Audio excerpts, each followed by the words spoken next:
नमस्कार दोस्तों, स्वागत है मेरे YouTube चैनल कमल स्कूल मैथमेटिक्स में। आज हम SCERT रायपुर द्वारा संचालित कक्षा 10वीं के गणित विषय के अध्याय नंबर 6 निर्देशांक ज्यामिति के पार्ट 5 पर बात करेंगे।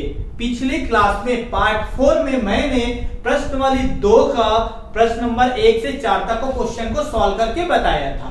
इस पार्ट में हम प्रश्नावली 2 के बचे हुए शेष क्वेश्चन अर्थात प्रश्न नंबर 4 और 5 की ओर 5 और 6 के ऊपर बात करेंगे। हम लोग प्रश्न नंबर 5 और 6 के ऊपर बात करेंगे। प्रश्न नंबर 5 बोल रहा है y अक्ष पर स्थित किसी बिंदु के निर्देशांक ज्ञात कीजिए जो बिंदु 5, ऋण 2 व 3, 4 से समदूरस्थ है। ये क्वेश्चन का सॉल्यूशन, प्रश्न नंबर 5 का सॉल्यूशन सेम टू सेम प्रश्न नंबर 4 के सॉल्यूशन की तरह है। अगर आप प्रश्न नंबर 4 को समझ जाओगे तो प्रश्न नंबर 5 तो यूं ही बन जाएगा। अगर आप प्रश्न नंबर 4 का सॉल्यूशन नहीं देखे हैं तो आप लोग उसको देखिए, पार्ट 4 में है।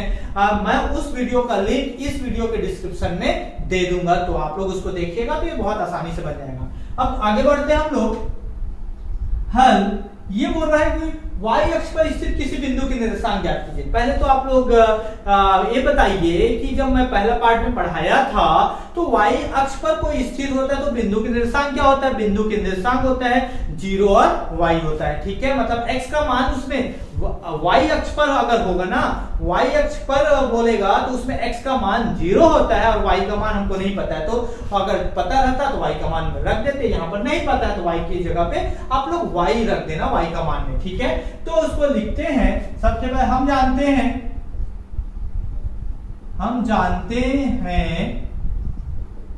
कि y अक्ष पर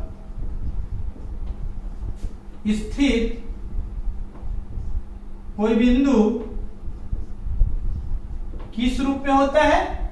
0 और y के रूप में होता है। ठीक है, ये y अक्ष पर बोल रहा है। y अक्ष पर ना x का मान हमेशा 0 होता है। ठीक है, कई बार ऑब्जेक्टिव में आता है y अक्ष पर किसी बिंदु के निर्देशांक क्या होगा कि कोई भी बिंदु मतलब y अक्ष पर x के मान क्या होगा? x का मान तो क्या होगा? 0 होता है। अगर कोई बोला जाए y अक्ष पर किसी बिंदु के निर्देशांक तो 0 और y को लिखिएगा, क्योंकि x का मान तो 0 होता है, y का मान हमको नहीं पता तो y लिख दो। अगर किसी 4 दूरी पर बोलेगा तो y की जगह 4 या जो भी y का वैल्यू दिया रहेगा तो y का मान वहां पर रख सकते हो, परंतु x का मान तो 0 ही होगा। अब आगे बढ़ते हैं। ये हो गया, तो ये बोल रहे हैं कि y अक्ष पर स्थित कोई बिंदु 5, ऋण 2 और 3, 4 से समदूरस्थ है। तो मान लेना उसको माना बिंदु। ठीक है, इसको P मान लो, माना बिंदु P 0y। ठीक है, बिंदु A इसको मान लो 5, ऋण 2 तथा बिंदु B क्या है? इसको B मान लो 3, 4 से समदूरस्थ है।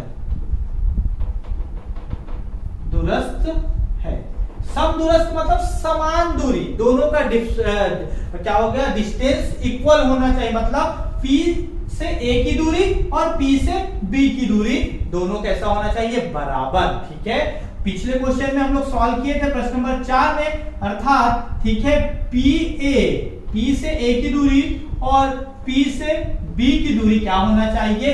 बराबर होना चाहिए। P से A की दूरी, P से A की दूरी और P से B की दूरी बराबर होना चाहिए। हम लोग कौन सा सूत्र यूज करेंगे? बीच की दूरी का सूत्र। ठीक है, बीच दो बिंदुओं के बीच की दूरी का सूत्र आप लोग फॉर्मूले लिख देना। ठीक है, दो बिंदु के बीच की दूरी क्या होता है? x2 माइनस x1 का वर्ग प्लस y2 माइनस y1 का वर्ग, ये होता है ये अंडर रूट। ठीक है, अब ये तो फॉर्मूला है, ठीक है। इसी फॉर्मूले को हम लोग बार बार इधर ना लिख के इधर ना लिख के एक बार लिख दिए।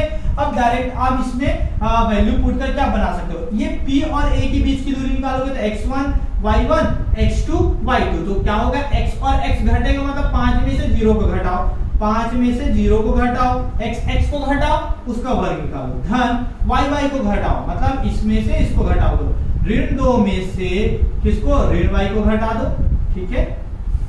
क्लियर है बात, समझ में आया होगा।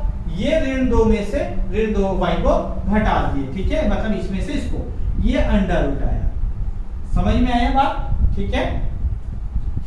बराबर, ठीक है, P से B की दूरी निकालना है, ठीक है। अब P से B निकालोगे, x1 y1 होगा और x2 y2 होगा, ठीक है। तो ये x1 y1 होगा, ठीक है, तो क्या हो जाएगा, इसमें x और x को घटाओ, 3 में से 0 को घटाओ, धन 4 में से y को घटाओ, 4 ऋण y का वर्ग, ठीक है, ये वर्ग। यहां तक समझ में आया होगा। अब हम लोग अगला स्टेप में क्या करते हैं, जानते हैं, वर्गमूल है तो हट जाता है, वर्गमूल दोनों में है तो वर्गमूल कट जाएगा।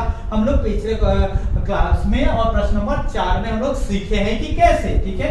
अब हट जाएगा तो अब लोग इसको सॉल्व करते हैं हम लोग।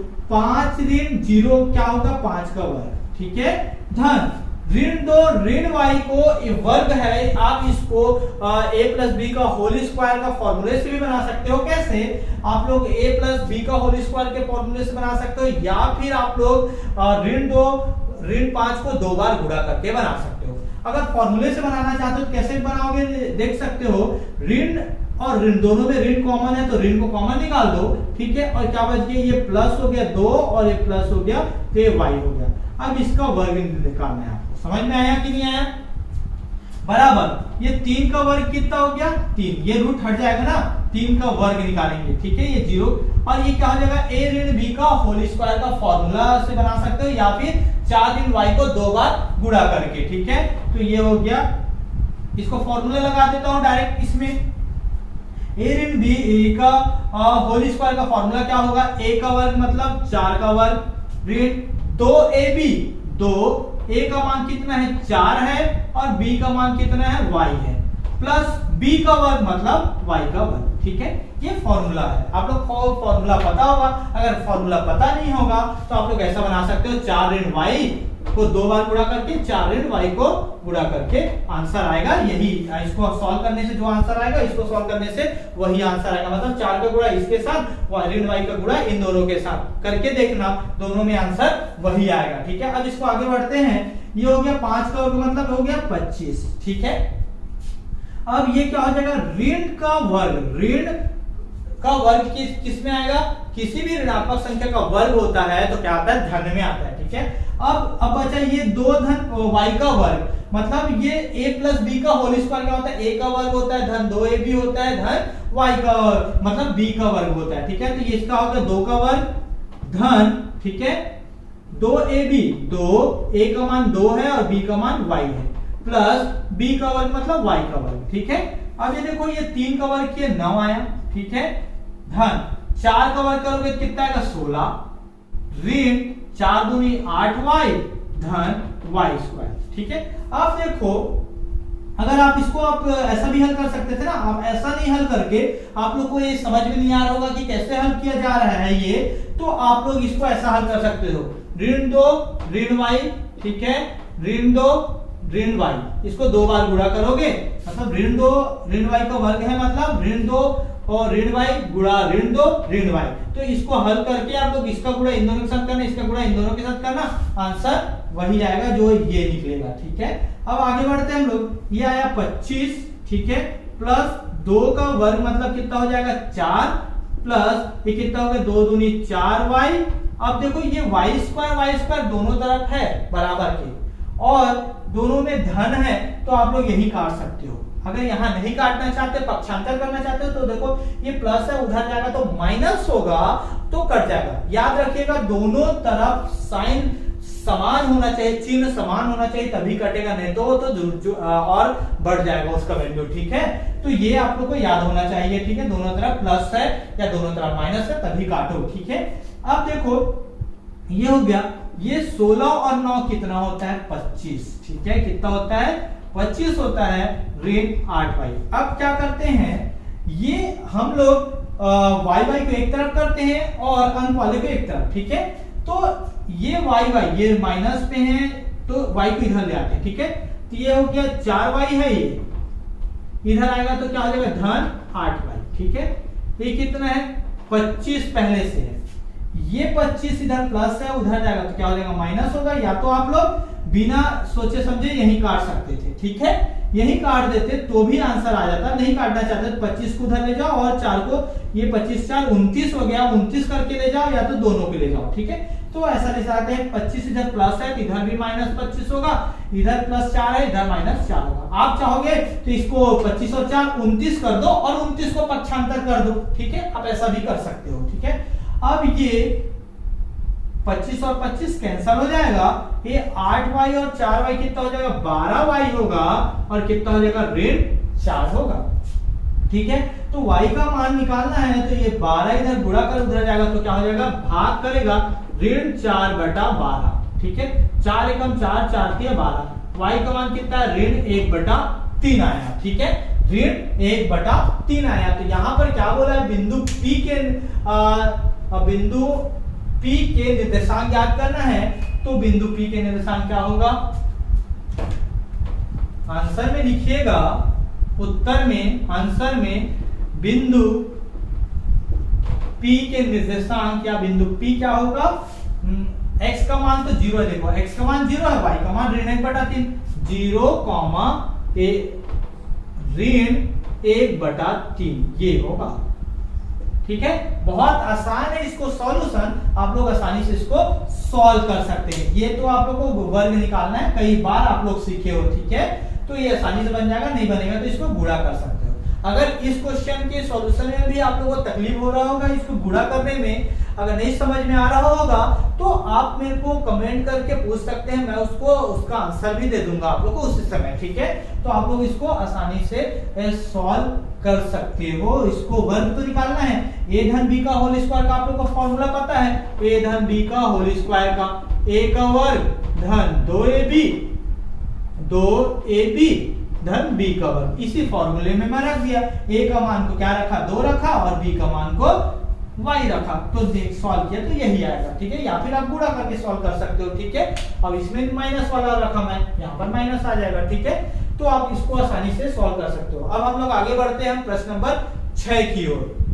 इस प्रश्नवाली का लास्ट क्वेश्चन प्रश्न नंबर 6 ये बोल रहा है x और y एक संबंध ज्ञात कीजिए ताकि बिंदु x y बिंदुओं वो 7 1 और 3 5 से समदूरस्थ हो, मतलब दोनों का डिस्टेंस समान हो, इसका दूरी इससे, मतलब इन दोनों की दूरी जो भी रहेगा और इसके इन दोनों के बीच की दूरी जो भी रहेगा दोनों कैसा रहेगा बराबर रहेगा। ये प्रश्न नंबर 4 और 5 की जैसे सेम टू सेम है वैसे ही बनेगा, बस इसमें x और y का मान नहीं दिया है तो उसी में संबंध ज्ञात करना है। बहुत आसान है इसको सॉल्व करना।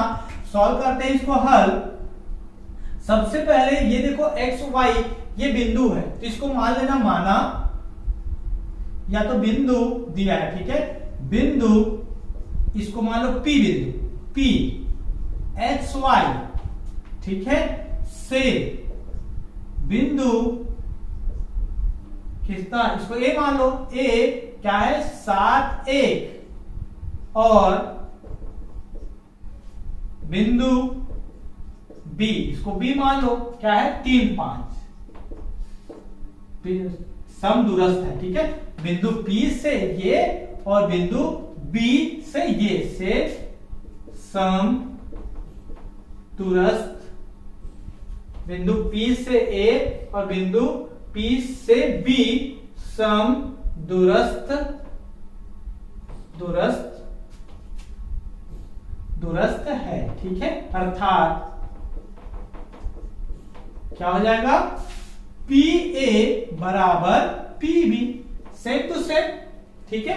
वही फॉर्मूला लगेगा जो मैं पिछले क्वेश्चन में बताया था। कौन सा, दो बिंदुओं के बीच की दूरी निकालने का फॉर्मूला क्या है, फॉर्मूले को लिख दीजिएगा, x2 माइनस x1 का वर्ग धन y2 माइनस y1 का वर्ग और उसके बाद उसका होल अंडर रूट, ठीक है। तो उसको डायरेक्ट हम लोग हल करते हैं। इसमें P से A की दूरी मतलब ये x1 और ये x2, x1 और y1, ये x2 और y2, ठीक है। तो 7 में से x को मतलब x को घटाओ, तो 7 में से x घटाओगे 7 ऋण x, ठीक है। कवर पिछले क्वेश्चन में हम लोग बनाए थे, फॉर्मूला यूज किया वही, ठीक है। प्लस 1 से y को घटाओगे, ठीक है, ये हो गया इसका अंडर रूट, समझ में आया होगा। बराबर p, ये क्या हो जाएगा, pb की दूरी है ना, यहाँ पर a नहीं है pb, अर्थात pb होगा, p से b की दूरी दोनों बराबर होगा, ठीक है।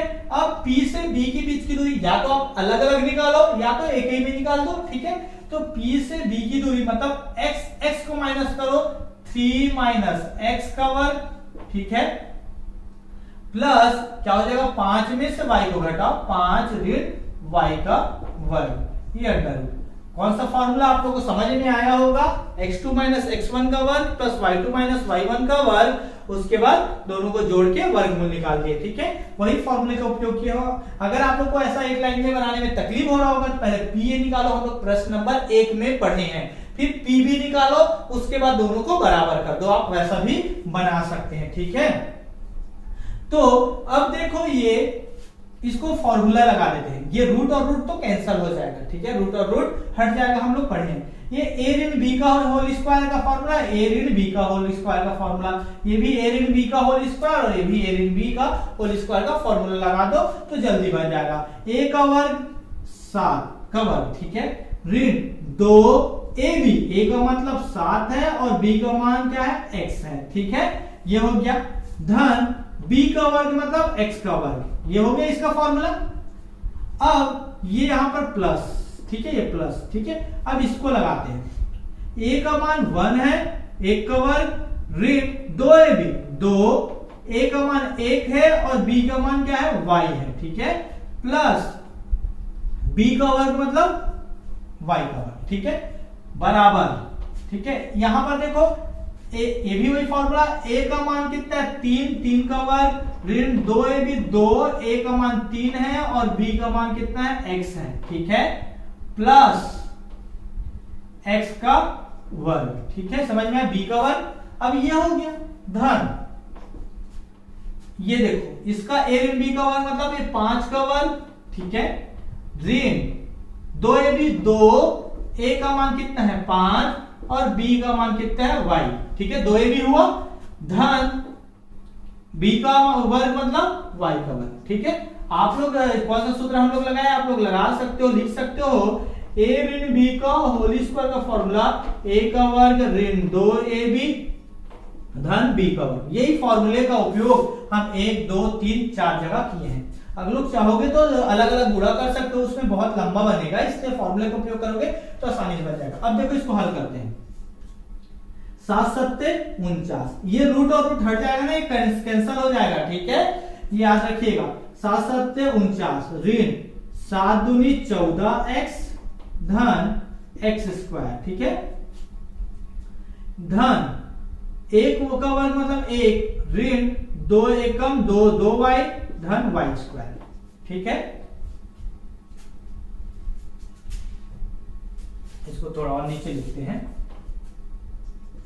ये हो गया 7 सत्ते 49 ऋण 7 दूनी 14y, 7 दूनी 14x धन x स्क्वायर, ठीक है, धन 1 का वर्ग मतलब 1 ऋण 2 एकम 2y प्लस क्या हो जाएगा y स्क्वायर बराबर 3 का वर्ग मतलब 9 ऋण 3 दूनी 6x धन ये हो गया x स्क्वायर, ठीक है, धन 5 का वर्ग मतलब 25 ऋण 5 दूनी 10y, ठीक है, अब ये हो गया धन y स्क्वायर। अब इसको हल करते हैं, अंग अंग वाले को देखो 49 और 1 इस तरफ को देखते हैं, इसमें 49 और 1 कितना हो जाएगा 50, ठीक है, दोनों जुड़ेगा। यहां पर ऋण 14x है, ठीक है, इस तरफ और देखो कुछ है क्या, नहीं है, ठीक है, ये तो हो गया ऋण 2y धन y स्क्वायर, ये x स्क्वायर भी है, ये तो कट जाएगा, ठीक है, ये देखो ये 49 और 1 50, ये ऋण 14x, ये एक्स स्क्वायर की बात करते हैं, देखो इस तरफ भी है और बराबर की इस तरफ भी है, दोनों में समान चिन्ह है तो काट दो, ठीक है। और कहां लिखोगे, यहां पर धन वाई स्क्वायर है और इधर भी धन वाई स्क्वायर, इसको भी काट दो, कट जाएगा, ठीक है। अब क्या बच गया देखो, 49 ऋण 14x ऋण 2y और क्या बस इतने बचा, ठीक है, बराबर। यहां बचा 9 और 25 कितना होता है 34, ठीक है, कितना हो गया 34, ठीक है, 25 और 9 34 होगा, ठीक है। अब क्या बच गया यहां पर ऋण 6x बचा और ये क्या बच गया ऋण 10y, ठीक है।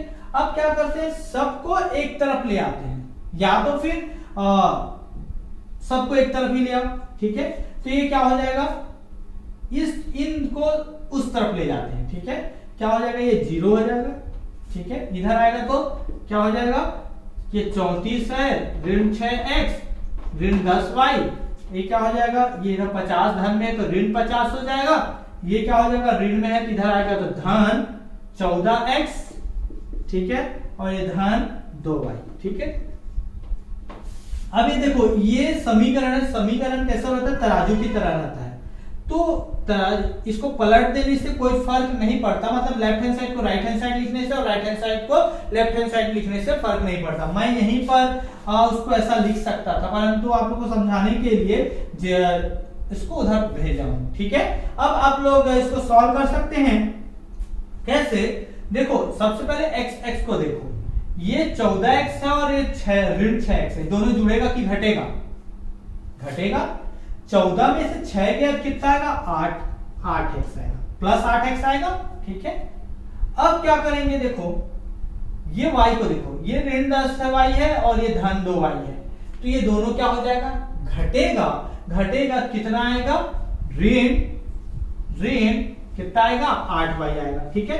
इसमें से इसको घटाएंगे कितना होगा 8y। अब क्या बच गया 34 और 50, ये जुड़ेगा कि घटेगा, घटेगा, ठीक है। 50 में से 34 गया कितना बचेगा 16 बचेगा, और कैसा 16 बचेगा, ये 50 ऋण में है, बड़ा है तो ऋण 16 बराबर 0। कुछ नहीं किए, जो x को हल कर दिए और y को हल कर दिए और क्या बोला अंक को हल कर दिए, ठीक है।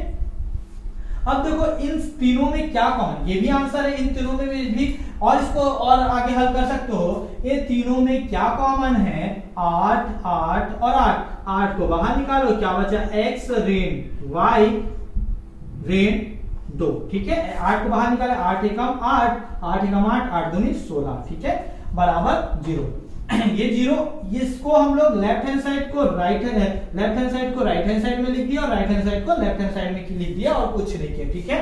आप लोग चाहोगे तो मैं इसको उस तरफ पक्षांतर किया था, आप लोग चाहोगे तो इन सबको इधर पक्षांतर कर दो तो 0 उधर ही रहेगा, ठीक है। आप लोग जैसा सॉल्व करना है वैसा कर सकते हो, ठीक है। अब ये 8 इधर गुणा है, उधर जाएगा तो भाग होगा, तो ये 0 के साथ 8 भाग होगा तो कितना आएगा 0 ही तो आएगा, तो इसका आंसर कितना आएगा x ऋण y ऋण 2 बराबर 0। यही इसका संबंध है, ठीक है, यही इसका आंसर है। ये 8 इधर गुणा इधर जाएगा तो भाग होगा, 0 में से अगर 8 को भाग देंगे तो कितना आएगा 0 ही आएगा, इसलिए मैं नहीं लिखा। तो x ऋण y ऋण 2 बराबर 0, ये इसका आंसर है, मतलब x और y में संबंध है, यही इसका आंसर है, ठीक है। आई होप आप लोग को मेरा ये वीडियो पसंद आया होगा, आप लोग को समझ में आया होगा। अगर समझ में आया होगा तो इस वीडियो को ज्यादा से ज्यादा लाइक कीजिए और अपने दोस्तों तक ज्यादा से ज्यादा शेयर कीजिए ताकि उनको भी इसका लाभ मिल सके। अगर मेरे चैनल में आप नए हैं और अभी तक सब्सक्राइब नहीं किए हैं तो देर किस बात की, सब्सक्राइब कर दीजिए और बेल आइकन को दबा दीजिए ताकि मैं जब भी वीडियो बना के अपलोड करूं सबसे पहले आप लोग तक पहुंच सके।